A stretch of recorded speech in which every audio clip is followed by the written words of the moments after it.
வணக்கம்.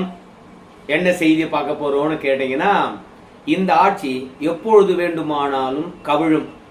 மு.க. ஸ்டாலின் போட்ட குண்டு தடுக்க போராடும், அப்படி சொல்லாம அரசை காப்பாற்ற போராடும் சிஎம் விஜய். உண்மையாகவே இந்த ஆட்சி எப்போது வேண்டுமானாலும் கவிழுமா? மு.க. ஸ்டாலின் அவர்கள் சொல்வது உண்மைதானா? அதை தான் விரிவா இந்த வீடியோவில் பார்க்க போறேங்க. ஆனா அதுக்கு முன்பாக இதுவரைக்கும் நம்ம சேனலை நீங்க சப்ஸ்கிரைப் பண்ணலனா மறக்காம சப்ஸ்கிரைப் பண்ணிக்கிட்டு சப்போர்ட் பண்ணுங்க. முதல்ல முன்னாள் முதல்வர் மு.க. ஸ்டாலின் அவர்கள் தன்னுடைய மாவட்ட செயலாளர்கள் மத்தியில என்ன பேசியிருக்காரு என்ற விஷயத்தை ஒரு நிமிடம் நீங்க பார்த்துட்டு வந்துடுங்க. இப்போ ஆட்சி எப்போ வேணாலும் கவிழலாம், ரெடியாக இருங்க. 2029 ஆண்டு நாடாளுமன்ற தேர்தலோடு சட்டமன்றத்திற்கும் தேர்தல் வரக்கூடிய வாய்ப்பு இருக்கு. மு.க. ஸ்டாலின் அவர்கள் சொல்வதை எல்லாம் பார்க்கும்பொழுது, ஆமா இந்த ஆட்சி கவுண்டரம் தான் போல இருக்குது அப்படின்னு சொல்லிட்டு நீங்க நினைக்கலாம். ஆனா கவிழ்வதற்கான வாய்ப்பு ரொம்பவே குறைவு. ஏன் அப்படி சொல்றீங்க அப்படின்னு கேட்கும்பொழுது, எப்படியா இருந்தாலும் சரி, அதிமுக 25 எம்எல்ஏக்கள் அங்க போயிருக்கிறாங்க. 25 எம்எல்ஏக்கள் அங்க போயிருப்பதனால ஒன்று 25 எம்எல்ஏக்களுடைய பதவி அப்படியே காப்பாற்றப்படலாம், இல்லையா அந்த 25 எம்எல்ஏக்களுடைய பதவி பறிக்கப்படலாம். அங்க 25 எம்எல்ஏக்கள் போயிருக்காங்கல்ல, அந்த எம்எல்ஏக்கள் பதவியானது காப்பாற்றப்பட்டால் எடப்பாடி பழனிசாமி மற்றும் அவருடன் இருக்கக்கூடிய 21 பேருடைய எம்எல்ஏ பதவியானது காலியாகும். எப்படி இருந்தாலும் சரி 234 எம்எல்ஏக்கள் சட்டசபையில் இருக்க மாட்டாங்க. 234 எம்எல்ஏக்கள் இருந்தா மட்டும்தான் விஜயை பொறுத்த வரைக்கும் 118 என்ற மேஜிக் நம்பரை நிரூபிக்க வேண்டும். ஆனா 234 எம்எல்ஏக்கள் சட்டப்பேரவையில் இல்லாம ஒரு 25 எம்எல்ஏக்கள் தகுதி நீக்கம் செய்யப்பட்டாவோ, இல்ல எடப்பாடி பழனிசாமியுடன் இருக்கக்கூடிய 22 எம்எல்ஏக்கள் தகுதி நீக்கம் செய்யப்பட்டாவோ சட்டசபையினுடைய எண்ணிக்கை குறைந்துவிடும்.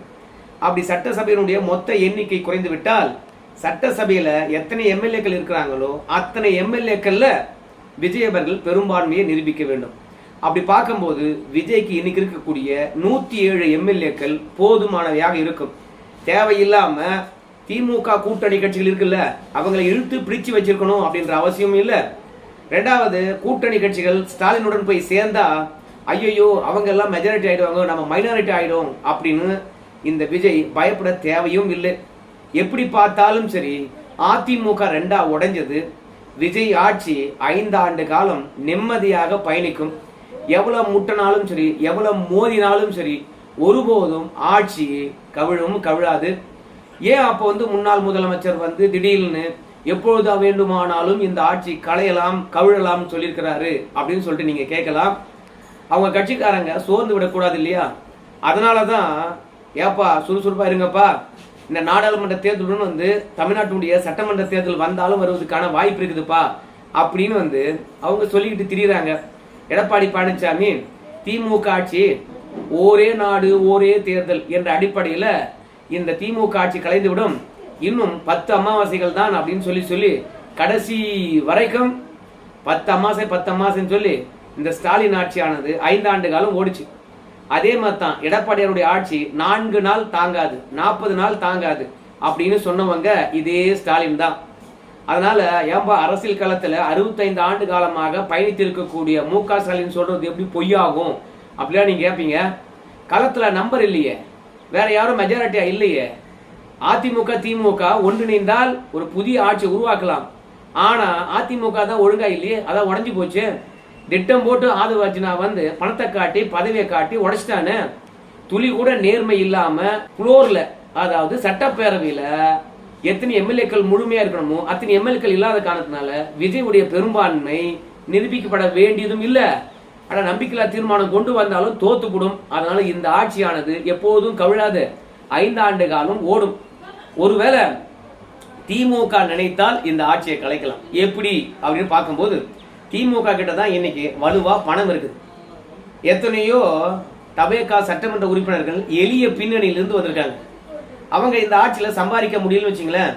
விஜயை பொறுத்த வரைக்கும் நானும் சம்பாதிக்க மாட்டேன், எங்க கட்சிக்காரனையும் சரி சட்டமன்ற உறுப்பினர்களும் சரி சம்பாதிக்க விட மாட்டேன், அதனால ஊழலற்ற ஒரு ஆட்சியை உருவாக்குவேன் அப்படின்னு சொல்லியிருக்காருல்ல. அதனால ஒருவேளை ஊழலற்ற ஆட்சி என்று சொல்லிட்டு சட்டமன்ற உறுப்பினர்களும் அமைச்சர் பெருமக்களும் லஞ்சம் வாங்காத அளவுக்கு தடுத்து நிறுத்தினார்னு வச்சுங்களேன், இது ஒன்றும் மோடி சர்க்கார் இல்லையே. மோடி தான் இதோ 12 ஆண்டு காலம் ஆட்சி ஆண்டுட்டு இருக்காரு. அவங்க அமைச்சர்கள் மீதும் ஊழல் புகார் இல்லை, அவர் மீதும் ஊழல் புகார் இல்லை. அவங்கெல்லாம் வந்து கொள்கை அளவில் ஒன்றிணைந்தவர்கள். அவங்களுக்கு இருந்து சில அஜெண்டாக்கள் இருக்குது. ராமர் கோயில் கட்டணும், பொது சிவில் சட்டத்தை கொண்டு வரணும், 370 நீக்கணும், அந்த மாதிரியான இலக்கு வச்சாங்க.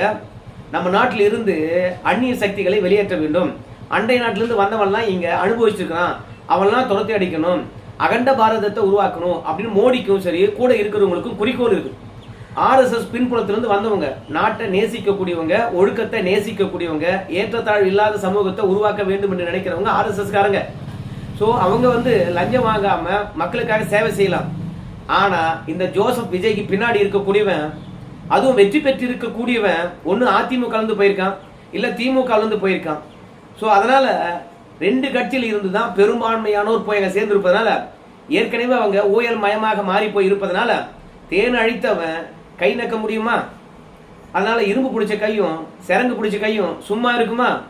நிச்சயமாக அதிமுக மற்றும் திமுக வந்தவன் ஊழல் செய்யத்தான் செய்வான். அப்படி செய்ய விடாம விஜய் தடுத்தாருன்னு வச்சுங்களேன், எவன் காசு கொடுக்குறானோ அவன் பக்கம் தாவிடுவாங்க.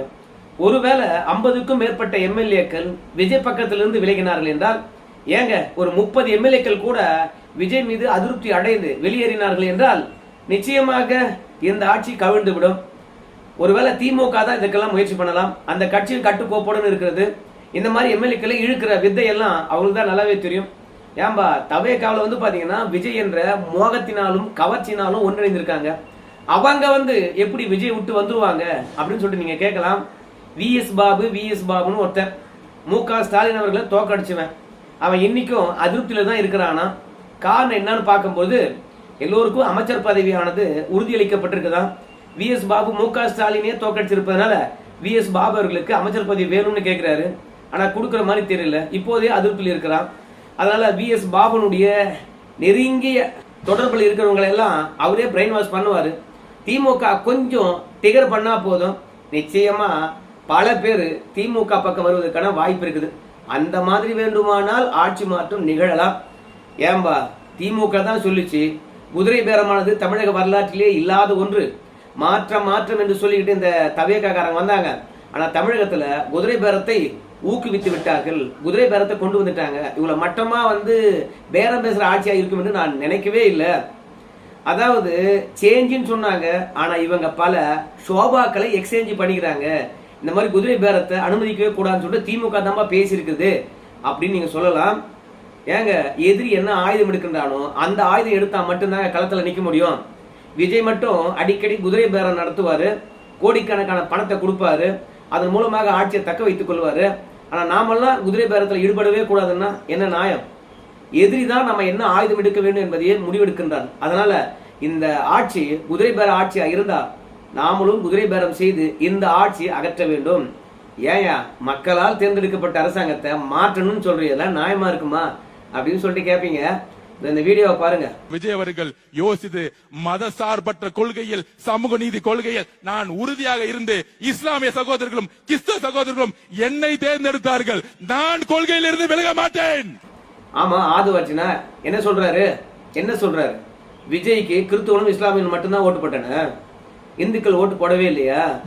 பொது வெளியில போயிட்டு திமுக கார மாதிரி பேசிருக்காங்க. திமுக காரனே பரவாயில்ல, எப்படி தெரியுமா? சட்டப்பேரவையில் ஜேசிடி பிரபாகரன் ஒருத்தருக்கார். அந்த ஆளு நொடிக்கு ஒரு முறை மக்கள் பிரச்சனை பேசுறாரு இல்லையோ, உறுப்பினர்கள் சொல்றதை கேட்கிறாரோ இல்லையோ, அவரு பைபிள் வசனத்தை மட்டுமே கோடிட்டு காட்டுறாரு. இது பெரிய சர்ச்சையாச்சு. ஜூனியர் விகடனும் ஆனந்த விகடனும் போய் கேள்வி கேட்கிறாங்க, என்னங்க திருக்குறள் மையமாக வைத்து சட்டப்பேரவை நடந்து கொண்டு இருந்தது, இப்ப என்னங்க பைபிளை மையமா வச்சு நடக்குது அப்படின்னு கேட்கும்போது, தான் செஞ்சது தப்பு, நாம நடுநிலை தவறி இருக்கின்றோம், மக்கள் வரிப்பணத்துல சட்டசபை நடக்கிறது, மக்கள் பிரச்சனைக்காக தான் அந்த சபை, வேதாகமம் என்று சொல்லப்படுகின்ற பைபிளை பற்றி பேசுறதுக்கு கிடையாது, இது மதம் மாற்றுகின்ற ஜெபக்கூடம் கிடையாது என்பதையெல்லாம் மறந்த இந்த ஜேசிடி பிரபாகர் தான் செய்த காரியத்துக்கு நியாயம் கற்பிக்கின்றார். எப்படி நியாயம் கற்பிக்கின்றார் தெரியுமா? நான் சொன்ன வசனங்கள் அத்தனையும் வந்து எல்லோருக்கும் பொருந்தக்கூடியது, எல்லோரும் பேசக்கூடியது, எல்லோரும் பொருந்தக்கூடியது, எல்லோரும் பேசக்கூடியதுன்னா திருக்குறள் அப்படி ஒரு வாக்கியமே இல்லையா? உன்னுடைய மத விருப்பம், உன்னுடைய நம்பிக்கை, அதை உன்னோடு வச்சுக்கணும். பொதுத்தளத்தில் வந்து எப்படி பேசலாம்? ஆனா மானங்கெட்டு போயிருக்கக்கூடிய தமிழகத்துல அதே மாதிரி சட்டப்பேரவைக்குள்ள இருக்கக்கூடிய உணர்வற்றவர்கள் நீ சபாநாயகரா இல்ல மத போதகரா அப்படின்னு கேட்க துணியவே இல்லை. சபாநாயகர் என்றாலே ஆளுங்கட்சி எதிர்கட்சி சார்ந்தவரா இல்லாம ஏற்கனவே ஒரு கட்சியில் இருந்தாலும் நடுநிலையா இருக்கணும்னு சொல்லுவாங்க. அதுதான் சபாநாயகர். ஆனா அந்த சபாநாயகர் வந்து உட்காந்துக்கிட்டு எல்லோருக்கும் பொதுவான வசனங்களை தான் நான் சொல்றேன் அப்படின்னு சொல்லிட்டு பைபிள் வசனங்களை கோடிட்டு காட்டினால் என்ன சொல்ல வர்றாரு? அதுலயும் ஒரு வசனத்தை சொல்றாரு, நான்லாம் வந்து இங்க உட்காந்து இருக்குன்னா அதுக்கெல்லாம் காரணம் இயேசுதாங்கிறார். இது ஜூனியர் விகடனில் சொல்றாரு. எப்படியாப்பட்ட ஒரு கேவலம் பாருங்க. அப்போ அடுத்தவனுடைய கடவுள்லாம் என்ன களப்பறிச்சுட்டு இருக்காங்களா, காலவாரி விட்டுட்டு இருக்காங்களா? அவர் சொன்ன வசனங்கள் மட்டும்தான் நடுநிலையா இருக்குதா, எல்லாருக்கும் பொருந்துதா இருக்குதா? மற்ற மதத்தில் அப்படி இல்லவே இல்லையா? அதனால ஜேசிடி பிரபாகர்லாம் உட்காந்து மதமாற்றம் செஞ்சுட்டு இருப்பாங்க. இந்த ஆட்சி தொடர வேண்டுமா? எல்லோரும் ஓட்டு போட்டு தேர்ந்தெடுத்த இந்த அரசாங்கம் கிறிஸ்துவம் மட்டும் ஓட்டு போட்டான், இஸ்லாம் மட்டும் ஓட்டு போட்டான், நாங்க அந்த கொள்கையில் தான் இருப்போம், ஏன் உதயநிதி ஸ்டாலின் மட்டும் தான் இருப்பாரா, நாங்க இருக்க மாட்டோமா அப்படின்னு திமுகவுக்கு போட்டி போட்டுக்கிட்டு இந்துக்களை அழிக்கிற வேலையில ஈடுபடக்கூடிய இந்த அரசாங்கம் தொடருமா? கேவலமா இருக்குதுங்க. இந்த விஜய் அவர்கள் அவையில உட்கார்ந்துட்டு இருக்குது. ஜெயலலிதா உட்கார்ந்து பார்த்தோம், கலைஞர் உட்கார்ந்து பார்த்தோம். ரெண்டு பேரும் உட்கார்ந்துன்ற பொழுது கெத்தா இருக்கும். ஸ்டாலின் வந்து உட்கார்ந்தாரு. அப்படி ஸ்டாலின் வந்து உட்கார்ந்துன்ற பொழுது நமக்கெல்லாம் என்னடாது ஜெயலலிதா கலைஞர் உட்கார்ந்த இடத்துல ஸ்டாலினா அப்படின்னு நம்ம யோசிச்சோம். ஏன் யோசிச்சோம்னு கேட்டீங்கன்னா, எடப்பாடியார் அந்த சேர்ல வந்து உட்கார்ந்தார். அப்ப இதே திமுக காரன் தான் சொன்னா, ஜெயலலிதா மற்றும் கலைஞர் எம்ஜிஆர் உட்கார்ந்த சீட்ல எடப்பாடியா சீட்டினுடைய அழகே போச்சு, அந்த மாண்பே போச்சுன்னாங்க. ஆனா ஸ்டாலின் வந்து உட்காரும் போது எடப்பாடி எவ்வளவு மேல் என்ற எண்ணம் இருந்தது. இப்போ விஜய் வந்து உட்காருகின்ற பொழுது, தூங்கி வழிகின்ற பொழுது, அரசு நிர்வாகத்துல பல விஷயங்களை கோட்டை விடுகின்ற பொழுது ஸ்டாலினே பரவாயில்லையா முதலமைச்சரா இருந்து அந்த சீட்டுக்கு கௌரவத்தை சேர்த்தார்.